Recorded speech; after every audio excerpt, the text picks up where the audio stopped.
সেদিন থেকে এক অপার্থিব শান্তি এসে গ্রাস করলো আমার দেহ মনকে। সেদিন থেকে সোনালি গোধূলির শান্ত নিবিড় নিস্তব্ধতার মতো এক স্বর্গীয় প্রশান্তি এসে ঘিরে ধরল চারপাশ থেকে। যেদিন থেকে আমি জানলাম আমি আসলে নিজেই নিজের শ্রেষ্ঠ বন্ধু। যেদিন থেকে আমি জানলাম এই পৃথিবীতে নিজের মতো কোনো উৎকৃষ্ট বন্ধু আর দ্বিতীয়টি নেই মানুষের জীবনে। যেদিন থেকে আমি জানলাম আমি আসলে নিজেই নিজের সর্বোৎকৃষ্ট বন্ধু, সেদিন থেকে আমার সব দুঃখ উবে গেল বিস্তীর্ণ আকাশে।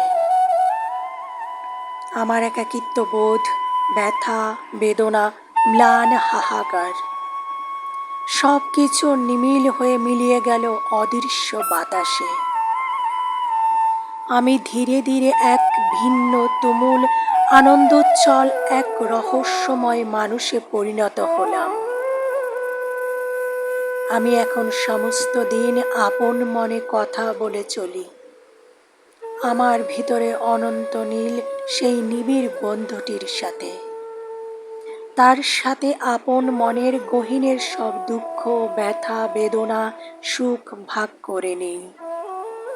তার সাথে এমন নিবিড়ভাবে মোহাচ্ছন্ন হয়ে থাকি যেন বাহিরের কেউ কখনো কষ্ট দিতে পারে না আমাকে। পৃথিবীর তাবৎ মহাযজ্ঞ সব কিছু চলছে একদিকে, আর আমি এই সব কিছু থেকে দূরে সরে সারাক্ষণ বুঁদ হয়ে থাকি আমার নিজের গড়া আপন ভুবনে। আমার শরীর জুড়ে শুধু দুঃখ আর দুঃখ, কিন্তু বিশ্বাস করো আমি দুঃখী নই। দুঃখগুলো কখনো ক্লান্ত করতে পারে না আমাকে, বরং দুঃখগুলো আমার পা থেকে কেশাগ্র পর্যন্ত বুলিয়ে দেয় পাখির নরম পালকের মতো মোলায়েম এক পরম শান্তি নিবিড় স্পর্শে।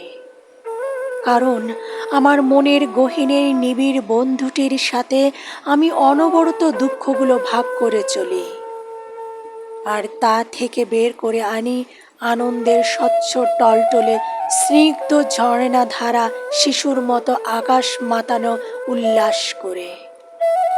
সেই স্বচ্ছ টলটলে ঝর্ণা ধারা শব্দের শীতল বৃষ্টি হয়ে ঝরে পড়ে আমার অজস্র কবিতার মায়াবী বিস্তীর্ণ জমিনে।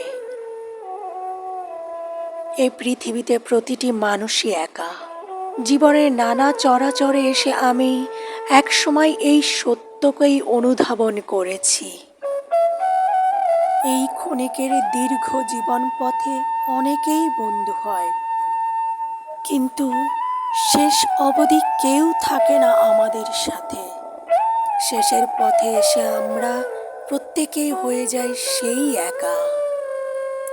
একাকিত্বের রহস্যময় এক ধুধু শূন্যতা এসে গ্রাস করে আমাদেরকে। এই একাকিত্বের ধুধু শূন্যতা থেকে পরিত্রাণ পাওয়ার একটি মাত্র উপায়ই আছে এই পৃথিবীতে, আর তা হচ্ছে নিজেই নিজের সর্বোৎকৃষ্ট বন্ধু হওয়া। একবার নিজেই নিজের বন্ধু হয়ে যেতে পারলে কাউকে হারানোর ভয় তখন আর থাকে না, কষ্ট পাওয়ার ভয় থাকে না। তখন এক অন্তহীন মধুর স্বর্গীয় শান্তি এসে ধরা দেয় আমাদের সর্বাঙ্গে।